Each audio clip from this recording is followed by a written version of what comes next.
हरियाणा के फरीदाबाद में एक 23 साल की लड़की से साइबर ठगी का एक बहुत ही हैरान कर देने वाला मामला सामने आया है।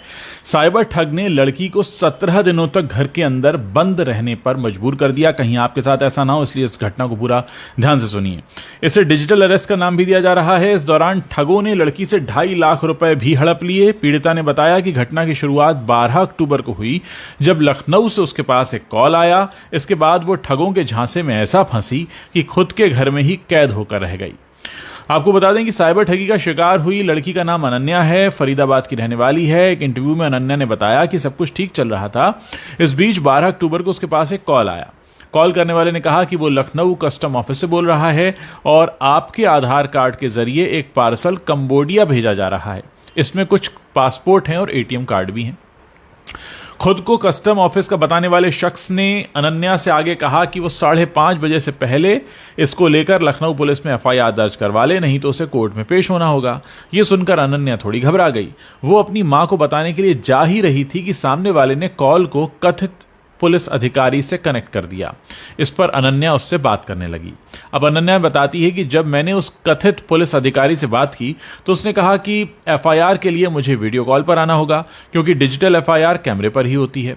इस पर मैंने स्काइप ऐप ज्वाइन किया और कैमरे के सामने बैठ गई। सामने पुलिस की वर्दी पहने कुछ लोग खड़े थे और थाने जैसा ही बैकग्राउंड भी बना हुआ था। इसके बाद पुलिस अधिकारी ने आधार कार्ड और बैंक डिटेल्स वगैरह चेक करने की बात कही। फिर कुछ देर बाद उसने कहा कि आपके यानी अनन्या के खिलाफ तो पहले से ही एक एफआईआर दर्ज है और अरेस्ट वारंट भी जारी हो चुका है। उसने बैंक के अधिकारी का नाम लेते हुए कहा कि आप उससे एसोसिएटेड हैं और उसके खिलाफ ह्यूमन ट्रैफिकिंग जैसे गंभीर केस दर्ज हैं। हमारे पास सबूत हैं, गवाह हैं, दोनों मौजूद हैं। यह सब सुनकर अनन्या काफी घबरा गई। इसी बीच वीडियो कॉल पर बात कर रहे कथित पुलिस अधिकारी ने कहा कि अनन्या, आप 1 मिनट रुकिए, हम आपकी बात सीबीआई अधिकारी से कराते हैं। और कुछ देर बाद एक सो कॉल्ड कथित सीबीआई अधिकारी भी लाइन पर आ गया। उसने अनन्या से कहा कि जितनी कीमत का आपके खिलाफ चार्ज है, वो बताया गया था करीब 3,80,00,000 का, तो उसका 5% यानी 15 लाख रुपया आपको अभी देना होगा, नहीं तो हमें आपको तुरंत गिरफ्तार करना होगा। जब अनन्या ने इतने पैसे देने में असमर्थता जताई तो उसने कहा कि अब हम आपको डिजिटल अरेस्ट कर रहे हैं। इस दौरान आप अपना स्काइप बंद नहीं करेंगी, 24 घंटे हमारी निगरानी में रहेंगी, कैमरा ऑफ कर सकती हैं, लेकिन हम आपकी आवाज सुनते रहेंगे। और इस तरह ये लड़की जो है ये अपने ही घर में कैद होकर रह गई।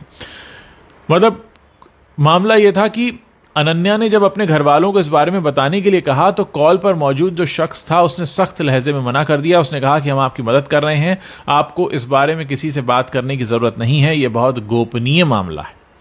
3-4 दिन ये सब चलता रहा। फिर एक दिन कॉल करने वाले शख्स ने कहा कि अनन्या, आपका केस कोर्ट पहुंच गया है, जज से बात हुई, उन्होंने आपका केस प्राथमिकता पर रखा है, जमानत राशि के तौर पर आपको 15 लाख रुपए देने होंगे। जब अनन्या ने कहा कि मेरे पास इतने पैसे नहीं हैं, तो उसने हिंट दिया कि आप अपनी पढ़ाई की फीस से पैसे दे सकती हैं। यानी उनको पता था कि इसके पास फीस के पैसे होंगे।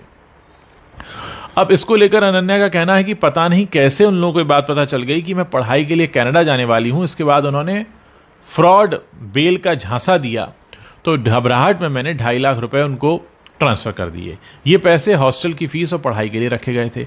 बाद में जब और प्रेशर आया तो ये कहा गया कि अपने पापा के क्रेडिट कार्ड से पैसे भेजो, दोस्तों से मांगो, कहीं और से भेजो, लेकिन मैं टालम टोल करके किसी तरह उनकी बात काटती रही।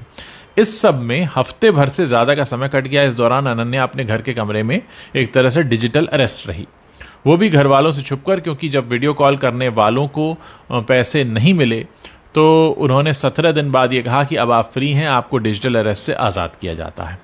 अब सवाल ये कि लड़की ने इतना दिमाग क्यों नहीं चलाया और उसने अपने घर वालों को बताया क्या? अनन्या की जो माँ है उसने ये कहा है कि पिछले कुछ दिनों से मेरी बेटी लैपटॉप 24 घंटे अपने साथ लेकर चलती थी, खाते पीते सोते जागते हर जगह वो ऑनलाइन रहती थी। हमें नहीं पता था कि उस पर निगरानी रखी जा रही है। डर के मारे वो ऐसा कर रही है, हमें बिल्कुल अंदाजा नहीं था। और पहले हमें लगा कि आईटी का बच्चा है, शायद काम कर रहा होगा, मगर हद से ज्यादा ऑनलाइन रहने और वो भी वीडियो पर ऑनलाइन रहने को लेकर हमें शक भी हुआ। फिर 17 दिन बाद मालूम हुआ कि अनन्या साइबर ठगी का शिकार हो गई है। अनन्या की मां कहती हैं कि दोषियों पर कड़ी कार्रवाई होनी चाहिए। जिस तरह मेरी बच्ची मेंटली टॉर्चर हुई है, किसी और का बच्चा ना हो। फिलहाल पुलिस ने केस दर्ज करके जांच शुरू कर दी है। दोस्तों, ये अपनी तरह का अनोखा मामला है जिसमें डिजिटल अरेस्ट किसी को किया गया। मैं चाहता हूं कि इस वीडियो को आप ज़्यादा से ज़्यादा लोगों के साथ शेयर करें ताकि ज़्यादा से ज़्यादा लोगों के पास ये सूचना पहुंचे और ये लोग जो इतने शातिर हैं किसी और के साथ इस खतरनाक काम को अंजाम ना दे पाएं। जितना ज़्यादा हो सकता है इस वीडियो को शेयर कीजिए। व्हाट्सएप पर शेयर कर सकते हैं, फेसबुक पर शेयर कर सकते हैं, टेलीग्राम पर शेयर कर सकते हैं, अपने दोस्तों के ग्रुप्स में भेज सकते हैं। लोगों को बताइए कि ये सब भी चल रहा है।